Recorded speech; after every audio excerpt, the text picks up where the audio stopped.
당신이 찾던 무서운 이야기 고비의 TV.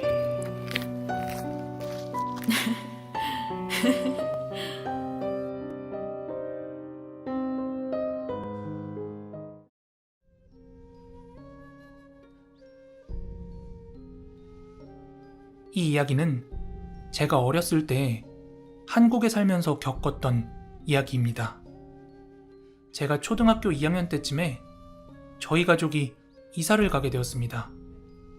새로 이사 갔던 집은 2층에 주인집이 살고 저희는 1층으로 들어갔어요. 그 건물 1층에는 상가가 있었고요. 중앙문을 열고 들어가면 뒤편으로 해서 저희 집이 나왔습니다. 일단 본격적인 이야기에 앞서서 참고로 저는 가끔 한 번씩 귀신 같은 걸 보기도 합니다. 게다가 저희 외가 쪽에 꽤 유명하신 무당이 한 분 계셔서 뭐 그런 영향인지 모르겠어요. 하여간 사람이나 건물 같은 거 보면 그 특유의 기운 같은 것도 자주 느껴지곤 합니다. 아무튼 그 새 집에 처음 들어갈 때 제가 느꼈던 기분은 되게 많이 찝찝하더라고요. 문마다 막 부적도 붙어 있고요. 지금에 와서 글을 쓰며 천천히 생각해보니까 부모님들께서 어떤 사정 때문에 그런 집을 구하셨는지 조금 의아하기도 하네요. 아무튼 그렇게 이사를 가고 며칠이 지났습니다. 저는 밤늦게 제 방에서 신나게 컴퓨터 게임을 하고 있었는데요. 제 방문 바깥쪽에서 누군가 쳐다보는 느낌이 들어서 제가 슬쩍 돌아봤어요. 그랬더니 어떤 할머니 한 분이 문지방에 매달려서 저를 멀뚱멀뚱 쳐다보고 있는 겁니다. 사람은 분명히 아니었고 귀신이었는데 그때 저는 앞서 말씀드린 대로 이미 그 전부터 자주 귀신을 봐왔던 터라 그냥 그러려니 하고 다시 게임에 열중했습니다. 그런데 그 뒤로도 그 할머니가 여러 번 계속 보이길래 어머니한테도 이 집에 할머니 귀신이 있다 이렇게 말씀을 드렸지만 어머니께선 이사 온 지 얼마 안 돼서 네가 집에 적응이 안 돼서 그렇다 이러고 마셨었죠. 그리고 시간이 지나 이사 온 지 아마 한 달쯤 지났을 때였어요. 학교가 끝나서 집에 돌아오는 길이었는데 인도에서 친구랑 이런저런 이야기를 나누고 있었어요. 그런데 그때 갑자기 도로를 달리던 트럭 한 대가 인도로 막 달려오더니 저를 덮쳐서 그만 전 그대로 발목이 부러지고 말았습니다. 그리고 나중에 이 사고 경위에 대해서 진술할 때 트럭 기사분께서 이렇게 말씀하셨대요. 자기는 아무것도 기억이 안 나고 그냥 정신을 차려보니까 차가 제 쪽으로 가고 있었다고 했대요. 그 사고로 인해 저는 결국 병원에 한 달 동안이나 입원을 하게 되었습니다. 그리고 지금부터 이야기할 그 한 달 동안 있었던 일들은 추후 어머니로부터 들은 이야기예요. 제가 병원에 입원을 한 뒤에 어머니 친구분들께서 병문 안 차 제가 입원하고 있던 병실로 방문을 하셨습니다. 그런데 그 친구분들 중 한 분이 신기가 있는 분이라 하셨는데 그분이 병실에 들어오셨다가는 금세 병실 밖으로 나가시더래요. 그러더니 병실 문 밖에서 몸을 반쯤 내민 채로 엄마에게 잠깐 나와보라는 식으로 손짓을 하더랍니다. 그래서 엄마가 뒤따라 나갔더니 친구분께서 이런 말씀을 하시더랍니다. 야, 너희 집에 계시는 할머니 같은데 너 가리키면서 아들내미 다리를 분질렀는데도 아직도 자기 집에서 안 나간다면서 독한 년이라고 욕한다 야. 이러더랍니다. 그리고 제가 병원에 입원할 때쯤부터 해서 동생이 거의 매일같이 배가 아프다고 그랬었다는데 어머니 친구분께서 또 하시는 말씀이 야, 저 할머니 진짜 독하다 독해. 지금 저 안에서 너한테 소리 질러. 아들로 안 되면 딸도 가만히 안 놔둔다는데? 그러자 덜컥 겁이 나고 무서워진 엄마는 제가 병원에 입원해 있는 동안 집에서 멀지 않은 외할머니 댁에 동생을 맡겨놓고 엄마 아빠는 사무실과 지인들의 집을 전전하면서 다른 집을 알아보셨던 모양이에요. 그래서 며칠간 집이 비어있던 와중에 그 신기 있다던 어머니의 친구분께서 전화를 걸어왔대요. 그리곤 대뜸 너 괜찮냐? 요새 집에 아무도 없어? 하고 묻더랍니다. 그래서 엄마가 그걸 어떻게 알았냐고 물어보니까 친구분께서 말씀하시길 어제 내 꿈에 갑자기 그 할머니가 나와서 집에 아무도 없으니까 너무 좋다고 그러더라. 엄마의 친구분께선 그 아무도 없다는 말의 의미가 뭐 이사를 간 건지 아니면 진짜 우리 가족을 다 죽여버린 건지 뭐 그런 게 걱정이 돼서 전화를 하셨다더라고요. 그리고 이 집 이사 갈 때 짐 뺄 때 말곤 다시 안 들어가는 게 좋겠다고 하셨대요. 그 할머니가 다음엔 진짜 누구 하나 잡을 것 같다고 하시면서 말이죠. 그리고 나중에 제가 퇴원을 하자마자 바로 다른 집으로 이사를 가게 되었습니다. 지금은 제가 호주에 살고 있는데 이쪽으로 건너오기 전 그 집 근처를 지나갈 때마다 보면 항상 불이 꺼져 있고 비워져 있더라고요.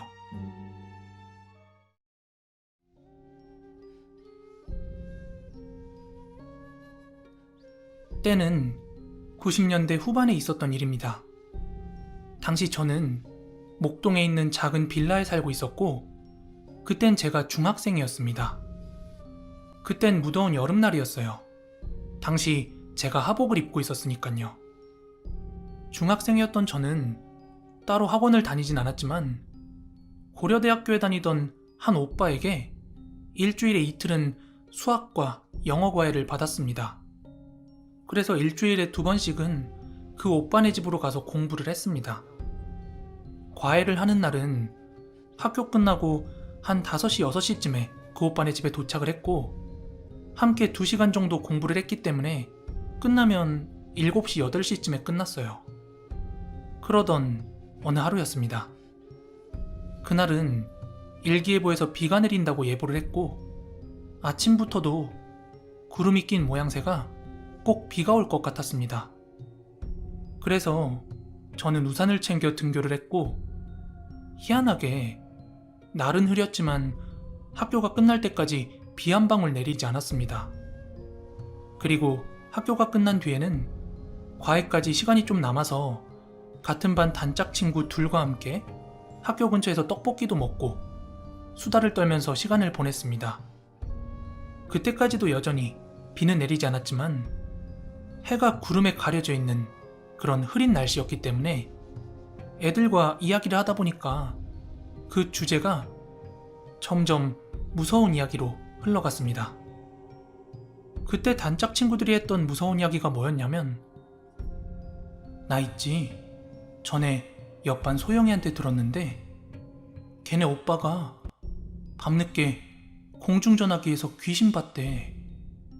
어떤 여자가 신나게 누군가랑 수다를 떨면서 전화통화를 하고 있는데 자세히 들어보니까 같은 말만 계속 반복하고 있더라는 거야. 그 이야기가 사실이건 헛소문이건 어쨌든 우리 동네 이야기를 하는 거다 보니까 중학생의 소녀들은 그 이야기에 소름이 돋을 수밖에 없었습니다. 하지만 중학생이었던 저희가 공중전화를 이용할 일은 그닥 많지 않았고 하더라도 주로 낮에 이용을 하니까 그냥 안심했습니다. 아무튼 그렇게 열심히 수다를 떨다 보니까 어느덧 과외를 갈 시간이 다 됐습니다. 이후 과외 오빠네 집으로 방문을 해서 열심히 과외 공부를 했습니다. 그리고 이 이야기의 본론은 지금부터입니다.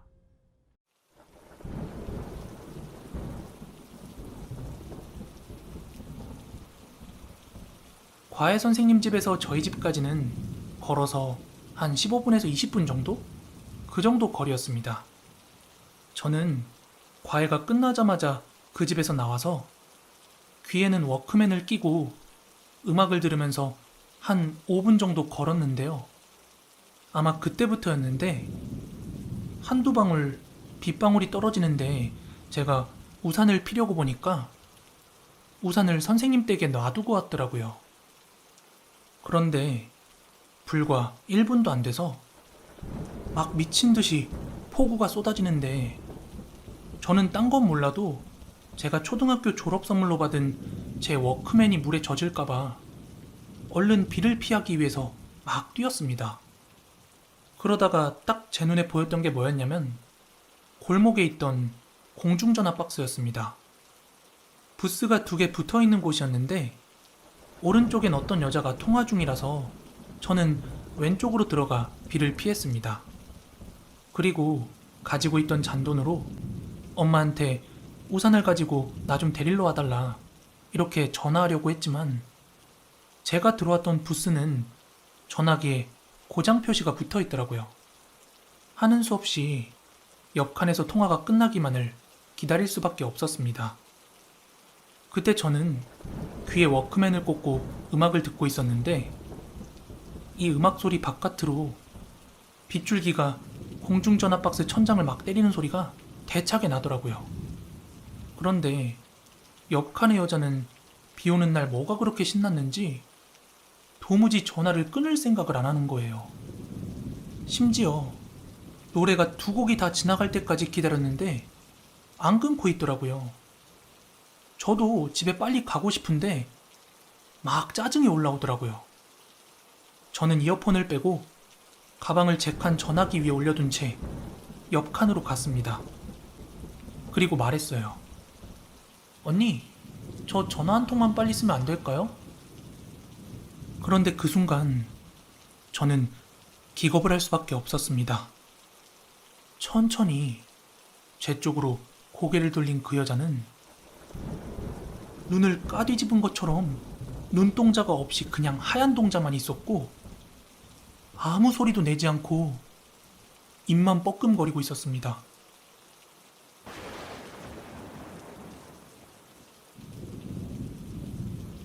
비명조차 안 나올 정도로 잔뜩 놀란 저는 옆 칸에서 가방을 챙겨서 무작정 비를 맞으며 막 도망갔습니다. 그런데 더 무서운 건요.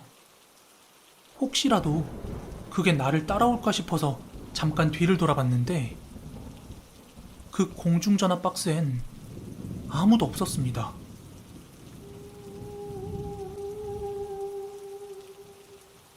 그렇게 도망가던 중에 오후에 친구들한테 들었던 그 이야기도 생각이 나고 제가 본 그것의 모습이 착각이라고 하기엔 너무 선명하고 오랫동안 제 눈에 있었기 때문에 저는 공포에 잔뜩 찔려서 막 펑펑 울면서 집에 갔습니다. 혹시 옆반 소영이네 오빠가 봤다는 그 귀신이 제가 본 것과 같은 귀신이었을까요? 지금은 그 자리에 공중전화 박스가 진작에 없어졌지만 거길 지날 때마다 저는 당시 생각이 나서 오싹오싹 할 때가 있습니다.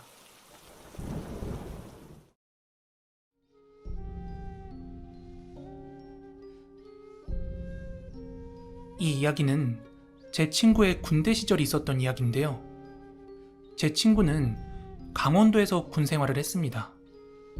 친구네 선임 중에는 귀신을 보고 느낄 수 있는 그런 선임이 있었다고 하는데요. 제 친구는 20여 년을 살면서 귀신을 본 적도 없고 또 믿지도 않았는데 그 선임을 만나고 나서는 생각이 완전히 바뀌었다고 합니다. 지금부터 그 선임을 A라고 칭하겠습니다. 비가 많이 내리던 어느 여름날의 주말, 말년까진 아니었지만 병장이었던 선임 A가 군대 생활관에서 쉬고 있던 제 친구와 후임병들을 다 불러 모았습니다. 야, 너네 후문 초소 좀 다녀야 될 것 같은데? 후문 초소는 큰 강과 이어져 있었고 그 초소에서는 강이 훤히 보였다고 합니다. 네? 번개조입니까? 아니야, 그건 아닌데 일단 빨리 한번 가봐야 될 것 같은데? 가보면 알 거야. 뭔 일인지 알려주지도 않고 그냥 그렇게 가보라는데 여긴 군대니까 제 친구와 후임병들은 강과 이어져 있는 후문초소로 그대로 뛰어갔습니다. 근데 갑자기 병사들이 막 우르르 뛰어오니까 후문초소에 있던 근무자들도 놀란 거죠. 이윽고 그 근무자들이 물었습니다. 무슨 일이십니까? 아니, A 병장님이 후문초소 가보라고 해서 번개조인지 뭔지 뭔 일 있어? 아닙니다. 그냥 비가 많이 와서 강에 물 푸른 거 말고 뭐. 그런데 그때 물에 빠진 것처럼 온몸이 젖어 있는 아이와 긴 머리의 여자가 강에서부터 후문초소로 올라오고 있는 걸 발견했습니다. 근무자들은 다급하게 수화를 날렸고 저희는 모두 벙쪄 있었습니다. 이윽고 그 의문의 여자는 입을 떼기 시작했습니다. 저희 남편 좀 살려주세요. 강에 빠졌는데 어디 갔는지 모르겠어요. 거기 있던 모든 사람들은 그 상황에 놀랄 수밖에 없었습니다. A 병장은 이런 일이 생길 걸 알고 저희를 보낸 거였고 비가 그치고 대대적으로 수색을 했지만 그 남편분은 전혀 찾을 수가 없었습니다. 이 사건은 친구가 A 병장이 진짜 뭐가 있긴 있구나 하는 걸 처음으로 느꼈던 일화입니다. 다음 이야기는 친구가 입대하기 전 A 병장의 과거 이야기입니다. 친구네 부대는 중간에 수송부가 있고 그 위로 탄약고와 탄약고 초소가 있었다고 합니다. 그래서 근무 설 때 선임 근무자는 부대 밖의 산 쪽, 탄약고 방향을 바라보고 후임 근무자는 부대 안쪽, 수송부 쪽을 바라보는 형태로 근무를 한대요. 그때 당시 일병이었던 A가 후임 근무자고 선임 근무자로 김상병이 함께 탄약고 초소에 야간 근무로 투입되었다고 합니다. 그날도 역시 날씨가 비도 내리고 매우 습했다고 하네요.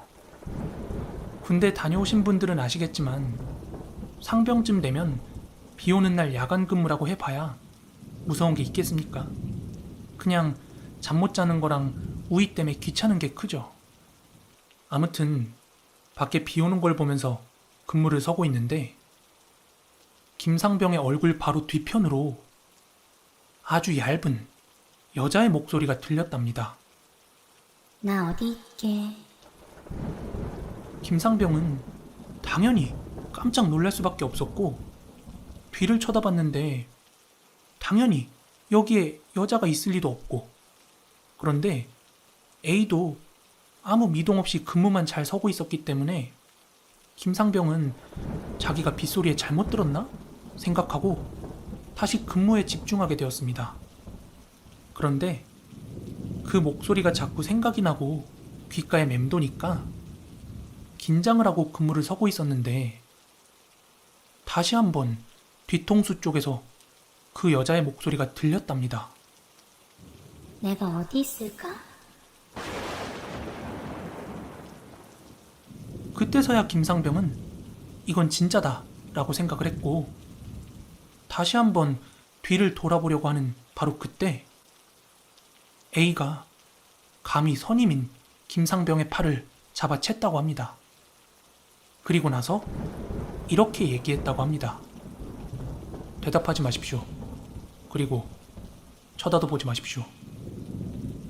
그래서 김상병은 고개만 끄덕이고 애써 무시한 채 자기 경계구역만 바라보고 있었답니다.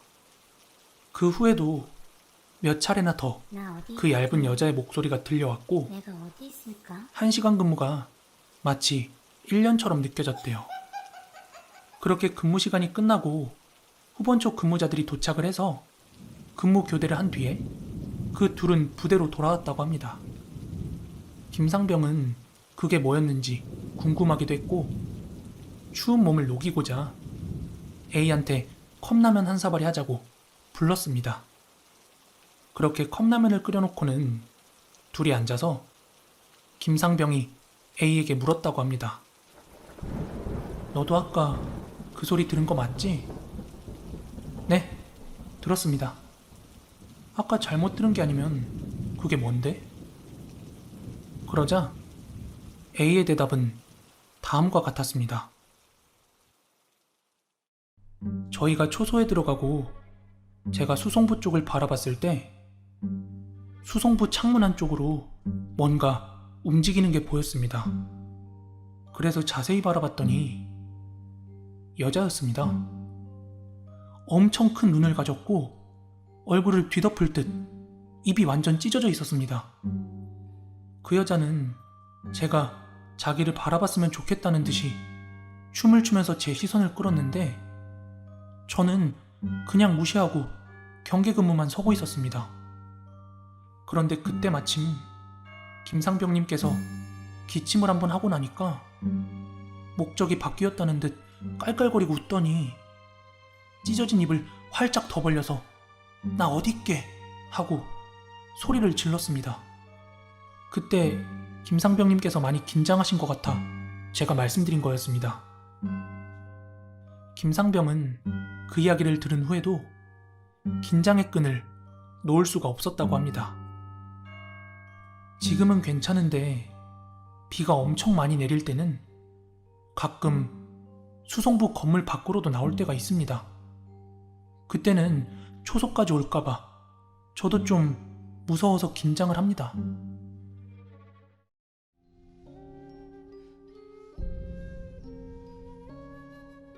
지금은 제가 27살이고요. 이건 제가 19살 때 있었던 일입니다.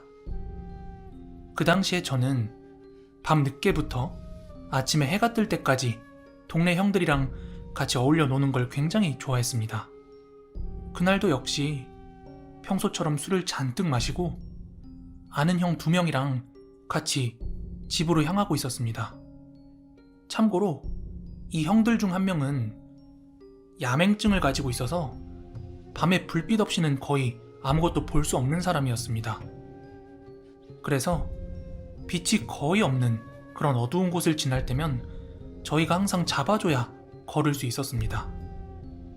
어쨌든 그렇게 3명이서 술에 약간 알딸딸하게 취한 채로 신나게 집 쪽을 향해 걸어가고 있었습니다. 당시 저는 그 동네 한 아파트에 살고 있었는데 그 아파트에 가려면 지금 화면에 보이는 그 철계단을 지나서 나오는 흙길과 돌계단을 올라야 저희 아파트로 가는 지름길이 나왔습니다. 저희는 어지간하면 항상 그쪽 길로 다녔기 때문에 그날도 이쪽을 향해서 다 같이 걷고 있었습니다. 그런데 그 철계단 쪽으로 왔을 때 어떤 여자 한 명이 고개를 푹 숙이고 난간 옆 모서리에 가만히 서 있는 겁니다. 뭐야? 이 늦은 시간에 왜 저렇게 혼자 서 있지? 그리곤 그냥 누구 기다리는 사람이 있나? 생각을 하고 지나쳐 갔습니다. 그렇게 철계단을 지나고 흙길과 돌계단을 올라서 어느 담장 근처에서 잠시 담배를 한 대 피면서 이런저런 농담을 하고 있었는데요. 그러던 중 그 야맹증이 있다는 그 형이 야, 아까 서 있던 그 여자 엄청 이쁘지 않았냐? 이러는 거예요. 그래서 형이 그걸 어떻게 봤냐? 야맹증이라도 여자는 알아보냐? 하며 막 낄낄거렸고 다른 형도 맞다고 그 여자 이뻤다고 막 그러길래 저 역시도 맞장구를 치면서 처음에 봤던 그 첫인상 있잖아요. 그래서 맞다, 그 여자 이뻤다, 나는 그렇게 긴 생머리 여자가 그렇게 좋더라 하면서 이야기하는 순간 그 형들이 뭔 소리야, 그 여자 단발이었잖아. 엥? 곱슬머리 아니었냐? 희한하게도 3명 모두가 기억하는 인상차기가 전부 달랐던 겁니다. 특히 야맹증이 있던 형은 설령 사람이 있었다는 건 알아봤다 쳐도 그게 여자였는지 어떤 머리 모양을 하고 있었는지는 절대 볼 수 없었을 텐데 참 이상하더라고요. 그렇게 서로 구라치지 말라면서 웃으며 담배를 피고 있었는데 바로 그 순간 저희가 아까 내려온 그 철계단을 막 쾅쾅쾅쾅 거리면서 뛰어내려오는 소리가 들리는 겁니다. 저는 아이 깜짝이야 뭐야 하고 고개를 돌려 그 계단 쪽을 바라봤더니 조금 전에 그 여자가 아까 봤던 그 자리에서 그대로 고개만 옆으로 꺾어서 저희 쪽을 쳐다보고 있는 겁니다. 한참을요. 저는 벙찐 채로 그쪽을 쳐다보다가 옆에 있던 형들이 야 뭐야 하면서 부르는데 저는 형들도 그 소리를 듣고 저랑 같은 방향을 보고 있는 줄 알았는데 아니었습니다. 저만 들었나 보더라고요. 그래서 저는 아니 그 여자가 저기서 이쪽 쳐다보고 있었다 이렇게 말하는 그 순간 철계단 이후에 나오는 그 흙길을 타다다다다 진짜 완전 급하게 뛰어오는 소리가 들리더라고요. 이때는 저뿐만 아니라 그 형들도 같이 들어가지고 셋 다 돌계단 쪽으로 와가지고 그 주변을 둘러봤더니 아무도 없는 겁니다. 형들에게는 분명 방금 전까지 어떤 여자가 고개를 꺾고 우리를 쳐다보고 있었다 하고 이야기했지만 형들은 자기들도 그 의문의 발자국 소리를 들어놓고도 제 말을 믿어주지 않았습니다. 그러다가 제가 술 기운에 약간 객기가 생겼는지 그 여자를 한번 찾아보자고 동네 한 바퀴를 돌자고 했습니다. 그래서 형들과 함께 좀 빠른 걸음으로 동네를 한 바퀴 돌았어요. 그렇지만 그 여자는 어디에도 보이지 않았고 심지어 주변은 너무 조용하게 인기척조차 없었습니다. 그리곤 다시 집으로 가기 위해서 철계단을 지나 그 흙길을 지나는 바로 그 순간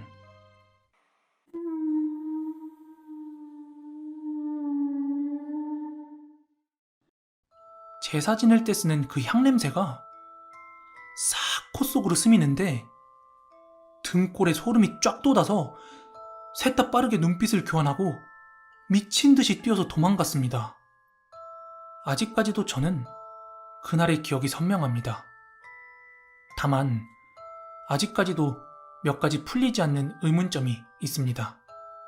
하나는 그 늦은 밤 저희가 지름길을 오가면서 본 사람이라곤 그 여자가 유일한데 어떻게 세 명 모두가 인상착의를 다르게 기억했냐는 점이에요. 그리고 야맹증이 있는 그 형은 어두운 곳에서는 가까이 있는 저희도 구분을 잘 못할 텐데 어떻게 그 여자가 서 있는 걸 알았는가입니다. 도대체 그날 밤 저희 앞에 나타났던 그 여자는 뭐였을까요? 아직까지도 소름이 돋습니다. 오늘 사연 감사하게 잘 들었고요. 제가 아는 한에서 약간 이야기에 덧붙여보자면 제 생각엔 오늘 이야기 속의 세 분은 귀신에 홀렸다라고 표현하는 게 맞는 것 같습니다. 귀신의 존재가 목격이 될 때는 심령사진이 찍히는 경우라든지 모두가 같은 걸 볼 때 혹은 폴터가이스트 같은 것처럼 시각적으로 관찰되는 그런 경우도 있지만 또 많은 사람들에게는 환각이나 환청처럼 나타나는 그런 경우도 있거든요. 마치 나만 바보가 된 것처럼요. 세 분 모두가 다른 인상착의를 목격한 점, 그리고 어둠 속에서 앞을 보기 어려운 야맹증 환자가 인상착의를 정확히 본 점을 미루어 보아 세 분은 동시에 홀려서 환각과 환청을 경험한 것 같다? 뭐 이런 생각을 합니다. 그리고 세 분이 맡았던 향냄새 때문에 주변에 누군가 제사를 지내고 있고 그 당사자의 혼령을 목격한 게 아닐까 이렇게 생각을 하셨던 것 같은데요.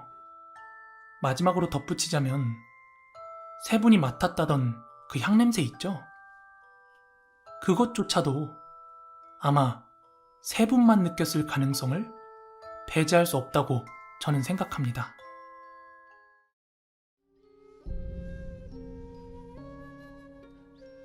이 이야기는 제가 아는 형님들과 낚시를 갔다가 집에 오면서 겪은 일입니다. 하루는 아는 형님들과 일을 마치고 낚시를 가기로 했어요. 제가 평소에 8시쯤 일을 마치기 때문에 그 약속 장소까지 가면 한 9시 반에서 10시쯤 도착을 합니다. 그날도 그 시간에 맞춰서 형님들과 고기를 잡다가 한 새벽 2시쯤에 저는 집으로 철수를 하게 되었습니다. 그렇게 늦은 밤 운전을 해서 집에 오는데 집에 가는 경로가 2가지가 있거든요. 하나는 되게 큰 길이고 다른 하나는 산업도로예요. 근데 이 산업도로를 타고 가면 집까지 가는 시간이 30분 정도 단축이 됩니다. 참고로 이 산업도로를 타고 오다 보면 모 절이 하나 나오고 이 절 바로 옆이 10년 전만 하더라도 화장터 자리였거든요. 제가 밤에는 원래 그 길을 잘 안 다니는데 그때가 새벽 2시가 넘은 시간이고 막 피곤도 몰려와서 그냥 울며 겨자 먹기로 그쪽으로 가게 되었어요. 헌데 원래 그 지역이 1년 중에 한 번만 안개가 껴도 와 많이 꼈다 이렇게 말할 정도로 원래 안개가 안 끼는 지역인데 그날따라서 너무 자욱하게 안개가 껴있더라고요. 아무튼 그렇게 운전을 하던 중에 절 바로 앞에 60km 속도 위반 단속 카메라가 있어서 천천히 속도를 줄이고 있는데 그 옆에 있는 보도블럭 쪽으로 어떤 여자가 안개를 뚫고 걸어가고 있는 거예요. 그래서 이 늦은 밤중에 왜 안개 속을 저렇게 혼자 거닐고 있을까 하고 생각을 하다가 막 단속 카메라를 지나서 이제 속도를 붙이려고 하는 그 순간 갑자기 그 화장터 자리 옆에서 어떤 사람이 제 차로 뛰어들어서 그만 받아버리고 말았습니다.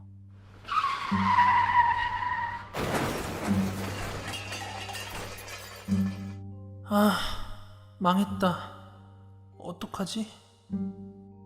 급브레이크를 밟은 저는 화들짝 놀라 저도 모르게 막 욕을 하고 있었고 심장이 벌렁거리는 와중에 서둘러 차 밖으로 뛰어나가서 도로랑 차 밑에까지 샅샅이 둘러봤습니다. 그런데 아무도 없는 겁니다.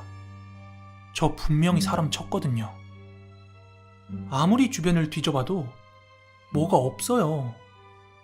그래서 일단 집으로 돌아오게 되었습니다. 그리고 도착해서 씻고 자기 전에 생각이 나서 블랙박스를 한번 뒤져보게 되었어요. 헌데 영상을 보니까 제가 뭔가를 보고 차를 세운 건 확실한데 정작 블랙박스에는 아무것도 없고 저 혼자 욕하는 소리만 녹음이 된 거예요. 게다가 아까 전에 봤던 그 길을 걸어가던 여자 있죠? 그 여자조차도 블랙박스에는 녹화되어 있지 않았습니다. 나중에 알고 보니까 거기 바로 그 자리에서 귀신을 봤다는 사람들이 꽤나 많이 있는 자리였어요. 실제로 거기에서 교통사고도 정말 많이 나는데 대체로 사망사고가 잦은 곳이라서 사람들이 이야기하기로 거기서 사고 나서 살면 다행이다 이렇게 이야기할 정도더라고요. 그러다 어느 하루는 다른 일로 정말 답답한 일이 있어서 무당을 한번 찾아간 적이 있어요. 그런데 그곳 무당이 했던 이야기가 오빠야는 여기 그리고 여기는 절대 가지 마래. 한 군데라도 가면 오빠야 크게 다친대. 이렇게 몇 군데를 찝어주는데 제가 그 사건에 대해서 언급한 적도 없는데 정확하게 그 지점을 찝는 거예요. 거기가 확실히 터가 안 좋긴 한가 봅니다. 앞서 말씀드린 사고도 사고지만 예전에 그곳을 걸어서 지나던 사람이 불과 1.5m 정도밖에 안 되는 낮은 뚝아래로 떨어져 죽은 적이 있었는데 그 높이가 낮아서 죽은 것도 참 희한한데 거기가 워낙 낮기 때문에 사람들한테 잘 보일 법도 한데 죽은 지 3일 만에 발견된 사람도 있었습니다. 이건 또 다른 이야기인데요. 다음 날이 쉬는 날이라 낚시를 가려고 약속을 잡아놓았습니다. 주말에 근무가 없어서 일을 마치고 친한 형과 단 둘이 포항에 보트를 타고 낚시를 가기로 했었습니다. 집에서 새벽 3시 반쯤 나가면 5시쯤이면 약속 장소에 도착을 합니다. 그래서 퇴근하고 일찍 자야 새벽에 낚시를 나가니까 그날 저는 집에 들어와서 아주 일찍 잠에 들었습니다. 그렇게 한참 잠을 자던 중 가위 눌림 비슷한 걸 경험했습니다. 제가 자고 있던 중에 어떤 한 남자가 저에게 다가와서 이렇게 이야기하더라고요. 너 조금 이따 낚시 갈 거지? 갈 거잖아. 너무 선명한 이 말소리에 딱 눈을 떴는데 제 눈앞엔 아무것도 없는데 제 귓가에서 계속 그 말소리만 들리는 거예요. 낚시 가지마. 오늘은 절대 가지마. 그런데 꿈이 이렇다고 해서 선약을 꿈 때문에 취소를 한다? 이거 말이 안 되잖아요. 그래서 잠자리에서 일어나서 새벽 3시 반에 저는 차를 타고 포항으로 출발했습니다. 그렇게 포항에 가던 중에 한 터널을 지나게 되는데요. 이 터널을 지나면서부터 한 치 앞이 안 보일 정도로 안개가 심하게 껴있더라고요. 그래서 굉장히 천천히 주행을 하다가 도착지까지 한 2km 정도 남았을 때였어요. 잠깐 편의점에 들렸다 가려고 차를 편의점 쪽으로 빠지고 있었는데 그때 제가 졸음운전도 아니고 굉장히 맨정신이었는데 자다가 들었던 목소리가 제 귓가에 갑자기 또 들리는 거예요. 가지 말라니까. 왜 갔어? 뭐 잘 때야 잠결이라 그렇다 치는데 완전히 맨정신에 차에도 분명히 저 혼자밖에 없었는데 그 소리를 듣고 너무 놀라서 막 욕이 튀어나오더라고요. 너무 놀랬지만 일단 진정을 하고 눈앞에 보이는 밝은 편의점에 들려서 커피랑 샌드위치를 사서 나와서 다시 약속 장소로 출발을 했어요. 그런데 그때 그만 강아지 한 마리를 로드킬을 하고 말았습니다. 저도 집에서 강아지를 기르고 있는지라 내려서 그 강아지를 어떻게든 살려보겠다고 막 24시간 동물병원 이곳저곳 전화해봤는데 결국엔 찾지 못했어요. 그리고 그 사이에 강아지는 숨을 거두었습니다. 저는 일단 선약이 있었기 때문에 낚시를 갔다 오면서 제대로 잘 묻어줘야겠다고 생각을 하고 그 강아지를 갓길에 있는 한 수풀에 잘 뉘어놓았어요. 그리고 약속 장소에 도착해서 같이 낚시를 가기로 했던 그 형님과 만났는데요. 그 형님이 다짜고짜 제 얼굴을 보더니 야, 너 왜 이렇게 동공이 풀려있냐? 막 이렇게 얘기하길래 제가 방금 전까지 오다가 있었던 일들을 다 말해주었죠. 네 지금 꼬라지 보니까 낚시할 상태가 아닌데? 오늘 낚시할 수 있겠나? 저는 이미 멀리까지 왔고 또 지난 건 지난 거잖아요. 그래서 할 수 있다고 우겼습니다. 그래서 바로 보트에 짐을 실으면서 출발 준비를 하는데 보트에 시동을 걸려고 하니까 시동이 안 걸리는 거예요. 불과 며칠 전까지만 해도 아주 잘 타던 그 보트가요. 결국 여기저기 점검을 하다가 도저히 고장 원인을 못 찾겠어서 그 낚시 약속은 파토가 났습니다. 그리곤 집에 가는 길에 아까 로드킬 했던 그 강아지 생각이 나서 그 풀숲 자리로 갔거든요. 근데 그 강아지가 온데간데 없는 거예요. 강아지를 거기 놔뒀으면 적어도 풀이라도 눌려있고 혈흔 같은 거라도 묻어있어야 되는데 그러는 적이 전혀 없는 거예요.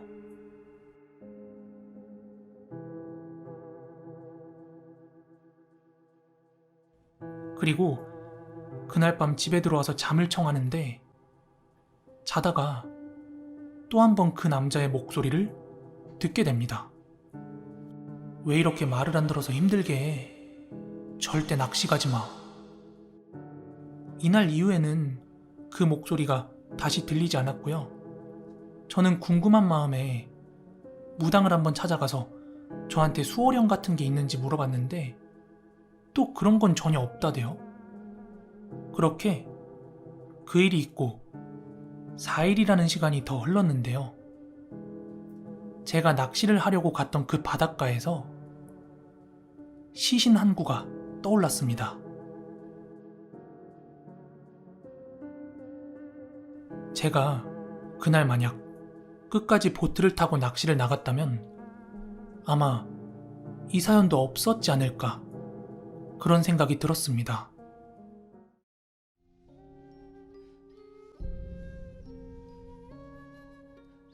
제 막내딸이 어느덧 초등학교 고학년이 되어서 지난 여름에는 간만에 캠핑이라도 갈 생각으로 주변에 가까운 캠핑장을 알아봤어요.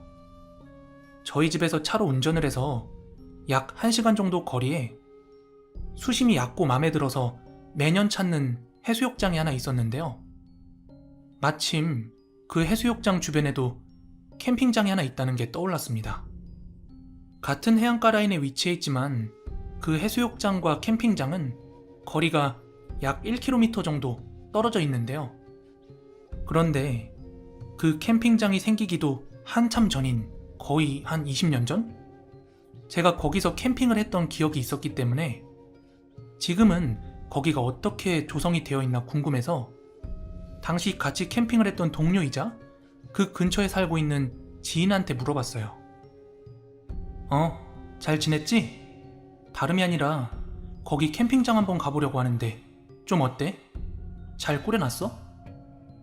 그러자 그가 이렇게 대답했어요. 그 캠핑장 안 가는 게 좋을 텐데. 이렇게 대답하더라고요. 그래서 무슨 이유라도 있는지 묻자 그 캠핑장에서 계속해서 자살자가 잇따른다는 대답이 돌아왔습니다. 에휴, 그게 말이지. 모래사장 근처로 소나무 꽤 많잖아. 근데 그렇게 그 소나무에다가 목을 맨다니까들. 그런데 중요한 건 그 지인은 영감이랄 게 전혀 없지만 그의 와이프는 막 그런 것들이 보이고 하나 봐요. 그 와이프 말로는 캠핑장 주변은 공기가 쫙 가라앉아서 무척 위험한 분위기를 풍긴다고 하더랍니다. 거기에 덧붙여 지인은 자기 주변에 한 청년에 대한 이야기를 했는데요. 그 청년도 거기 캠핑장에서 목을 매달았는데 종종 그 귀신이 공중에서 떠돌아다니는 걸 아내가 본다고 하더래요. 내 와이프 말로는 딱 건물 2층 정도 높이에서 하염없이 돌아다닌다고 하더라고. 그 귀신은 딱 2층 창문 근처에서 얼굴을 대고 떠돌면서 주변 집안들을 들여다본다는 것이었습니다. 이건 지극히 내 와이프 생각이지만 귀신이 떠다니는 그 높이가 아마 목을 맨 위치 아닐까? 이러더라고. 목을 매달아 죽었지만 거기서 내려오지 못하는 거 아닐까? 하고 말이야. 그리고 하도 자살자가 많아서 사람이 목을 맸던 소나무는 베어버렸다고 지인이 그러더라고요.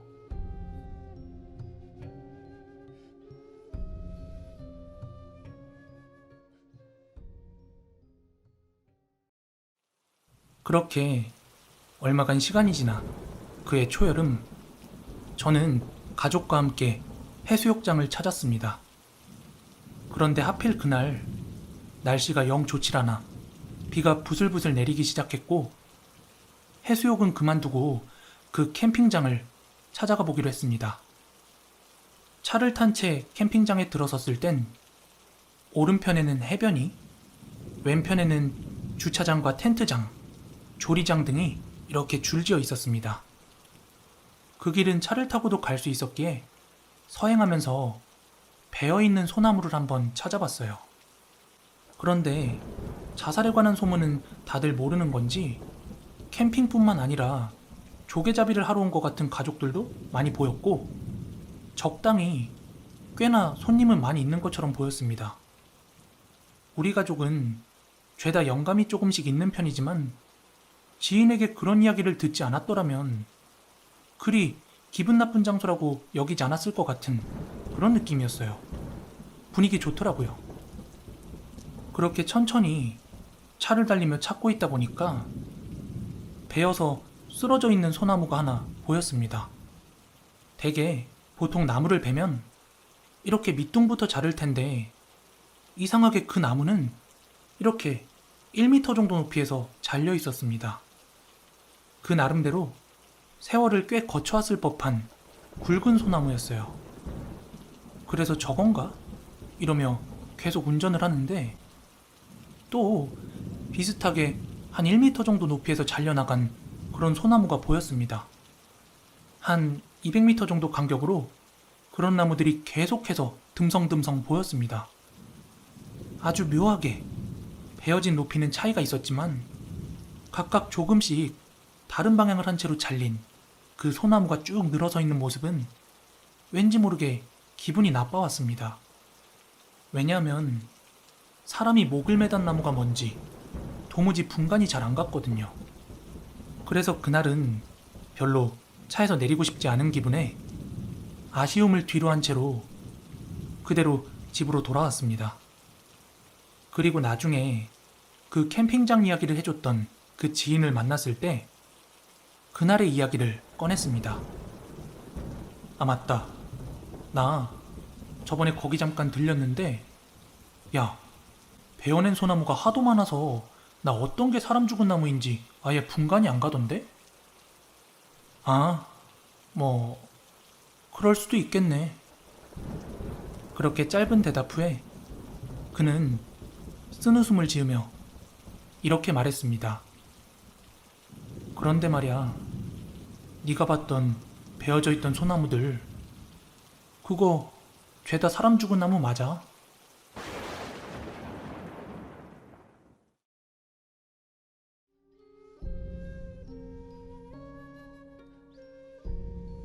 이 일은 제가 고등학교 1학년 때 겪은 일입니다. 지역명은 밝히지 않을게요. 그런데 저는 아직도 이게 사람인지 귀신인지 모르겠습니다. 저는 뭐든 혼자 하는 걸 좀 좋아합니다. 혼밥, 혼자 산책 등등 그냥 핸드폰으로 노래 들으면서 이것저것 혼자 하다 보면 간섭도 없고 눈치도 안 봐도 되고 그냥 마음이 편해지거든요. 그러다 보니까 제가 고등학교 1학년 때 혼자서 야자를 빠져나와서 영화를 보러 갔어요. 그런데 영화를 다 보고 영화관에서 나왔는데 교통카드가 어디 갔는지 안 보이는 거예요. 그때 현금도 없었고요. 언제 어디서 잃어버린 건지도 잘 모르겠어서 집에 걸어가야만 하는 상황이었어요. 집에 걸어가는 길은 두 가지가 있었는데요.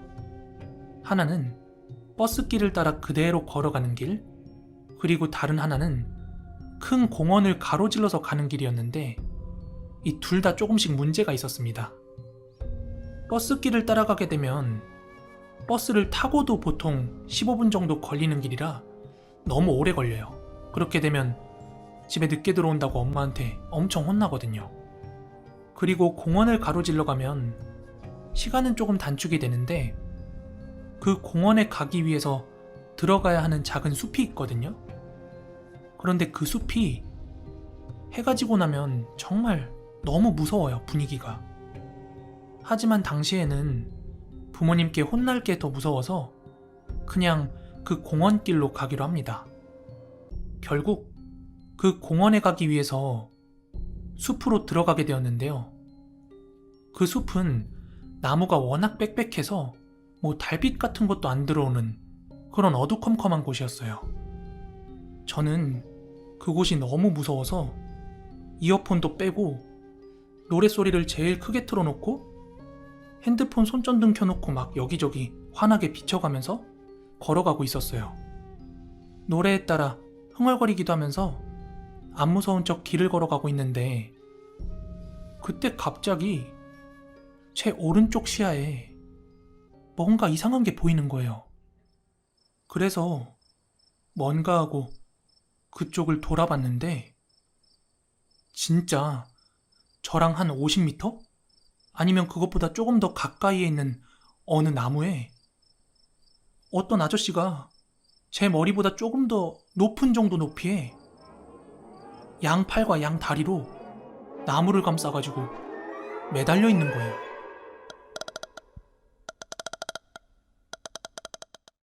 그때 진짜 너무 놀라고 무서워서 그 자리에서 그만 몸이 굳어버렸어요. 이게 너무 무서우니까 몸이 안 움직여지더라고요.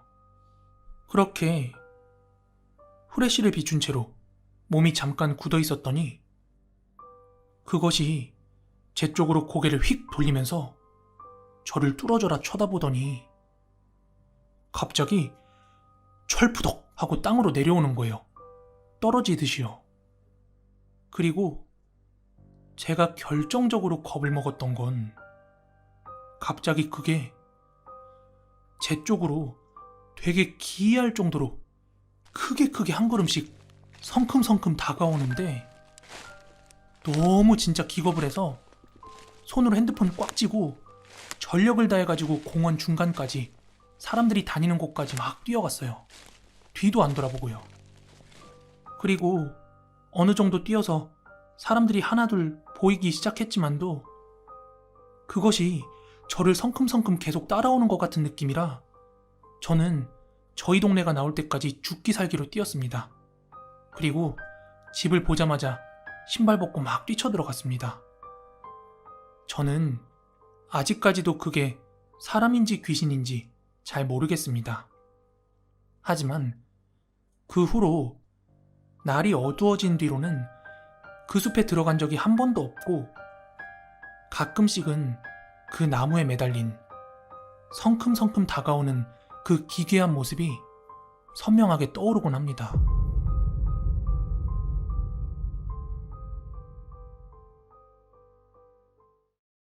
이 이야기는 제가 초등학교 6학년 때 겪은 일입니다.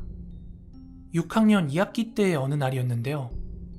그날은 종례를 마치고 당번인 남자애와 저와 둘이 남아가지고 청소를 하고 있었어요. 그때는 선생님이 바로 출장을 나가셔야 되는 상황이라서 저희 보고 청소 다 하고 자물쇠 잠그고 가라고 하고 나가셨어요. 그래서 남자애한테 자물쇠를 맡기고 저는 빗자루로 쓸고 걔는 바닥을 닦았어요. 그러다가 남자애가 걸레를 빨고 오는 사이에 저는 열심히 계속해서 바닥을 쓸고 있었어요. 그러던 중 갑자기 교실 문을 똑똑 하는 노크 소리가 나는 거예요. 야, 그냥 들어와. 무슨 노크를 하고 있냐? 저는 바닥을 보고 빗자루질을 하면서 그렇게 이야기했는데 아무 대답이 없었어요. 야, 뭐해? 들어와서 얼른 닦아. 이렇게 말하는 동시에 문 쪽을 봤는데 아무도 없더라고요. 그래서 뭐야, 잘못 들었나? 이렇게 생각을 하고 다시 빗자루질을 하려는데 그때 아주 선명하게 똑똑 하고 노크 소리가 또 들린 거예요.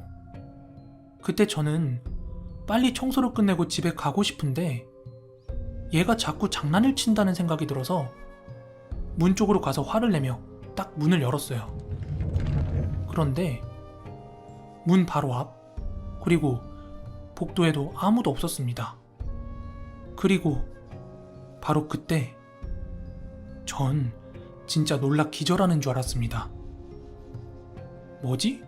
하고 얼떨떨하게 문을 붙잡고 서 있었는데 그때 제 바로 옆에 제가 붙잡고 있는 그 문을 누군가가 똑똑 하는 소리가 났습니다. 그래서 전 남자애가 있는 곳까지 전속력으로 뛰어갔습니다. 그렇게 뛰는 도중에도 뒤에서 누가 계속 쫓아오는 느낌 때문에 막 무서워서 엉엉 울면서 뛰었습니다. 그러다 마침 걸레를 빨고 나오던 그 남자애랑 딱 마주쳤어요. 하지만 이 친구가 저를 보는 게 아니라 잠깐 동안 제 어깨 너머를 이렇게 멍하니 보고 있더라고요. 그러다가 제가 코를 훌쩍거리는 걸 보고 나서야 왜 울고 있냐고 물어보더라고요. 그래서 방금 전까지 겪었던 일을 설명해줬어요. 그러자 그 친구가 말합니다. 나 너 겁주려고 하는 거 아니고 방금 봤다? 너 뒤에서 한복 입은 머리 긴 아줌마가 너 따라오고 있던 거. 그런데 내가 너 뒤를 이렇게 쳐다보니까 중간에 사라졌어. 저는 그것 때문에 더 무서워서 막 펑펑 울기 시작했어요. 그러자 이 친구가 저를 달랩니다. 야, 아니야. 내가 잘못 본 거일 수도 있어. 그리고 저희는 겨우 반으로 돌아와서 대충 문을 잠그고 서둘러 학교 밖으로 나왔습니다. 그런데 운동장 밖에 나오자 여유가 약간 생긴 저는 아까 너무 무서웠다며 그렇게 이야기를 먼저 꺼냈는데 남자애가 사실 자기가 더 무섭다며 그렇게 말을 꺼내더라고요. 사실 나 그 여자 오늘 학교에서 여러 번 봤어. 그런데 너 따라오다가 사라지는 것 보고 그때 귀신이라는 생각이 들었어. 이런 말을 하는 거예요.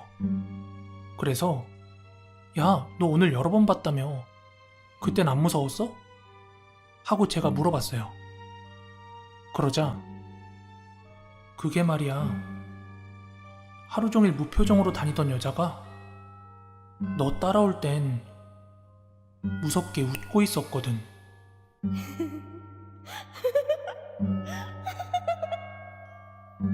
다행히 그날 이후로 뭘 보고 듣고 하진 않았지만 그 친구랑 여전히 카카오톡을 하면서 가끔 그 이야기를 하곤 합니다. 도대체 그 한복을 입은 여성의 정체는 무엇이었을까요?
저는 어렸을 때부터 예지몽이라고 하긴 좀 그렇지만 사소한 일들을 꿈으로 맞추기도 하고 또 종종 귀신도 봐왔습니다. 그리고 제가 고등학교 3학년 때까지 이런 것들이 쭉 이어져 오다가 한 고3 말쯤 됐을 때부터 이런 게 잘 안 보이더라고요. 그래서 뭐 그냥 그렇게 평범하게 사는가 보다 하고 지내던 중이었는데요. 제가 대학교에 진학하고 그때도 역시 평범한 생활을 이어나가던 중에 꿈을 하나 꾸게 되었습니다. 대학교에서 서로 얼굴만 알고 말 한 번 걸어보지 않았던 같은 과 친구의 아버지가 꿈에서 나왔어요. 전체적으로는 그 친구의 집이 배경이었는데 아침 일찍이 친구의 아버지께서 검은 양복에 남색 넥타이 복장을 차려입으셨어요. 뭔가 출장을 나가시는 것처럼 보였습니다. 그리곤 아침 일찍이 버스터미널로 출발하셨는데 아버님이 타신 그 차가 갑자기 불길에 휩싸여서 아버님이 돌아가시는 내용이었어요. 하여튼 저희 과는 생긴 지 얼마 안 된 신생과라서 학생 자체가 그렇게 많지 않아요. 그래서 그 친구의 번호를 알고는 있었거든요.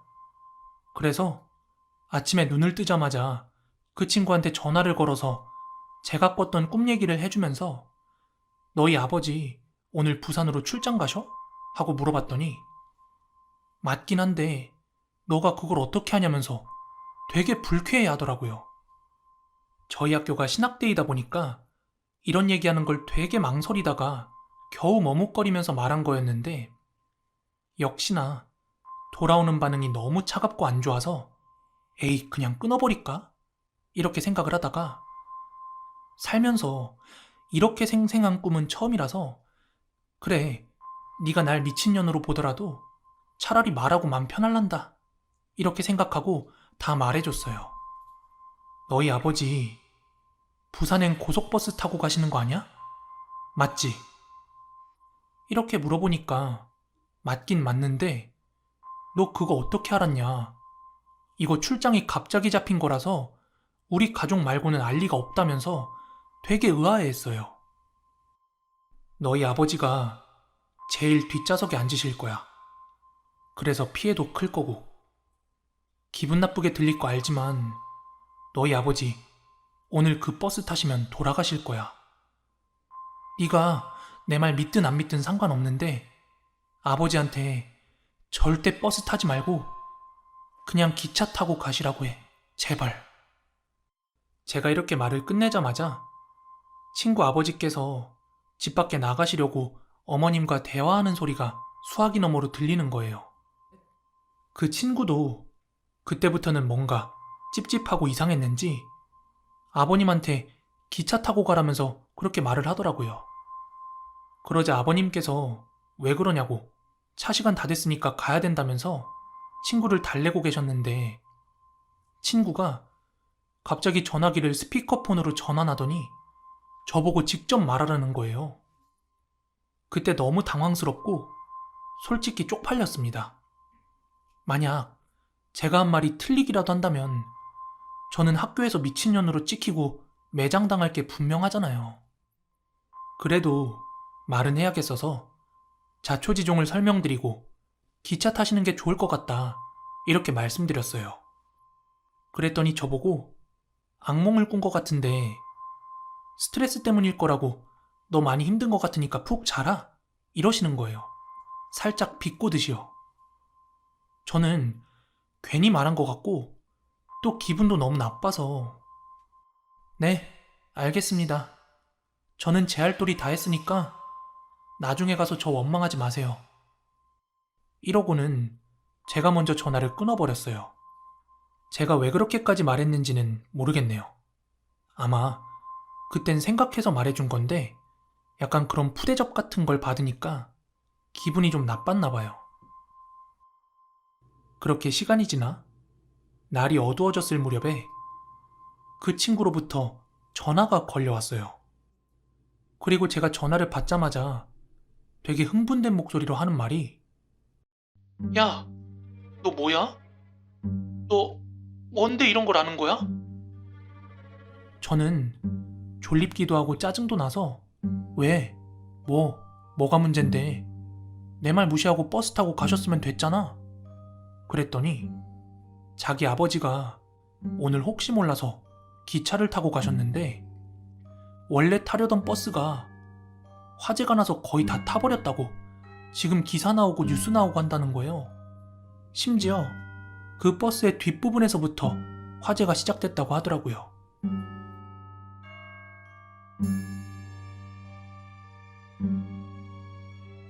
그 얘기를 듣던 저도 많이 놀랐지만 그 친구는 오죽했을까 싶어서 기분이 썩 좋진 않았지만 다행이다.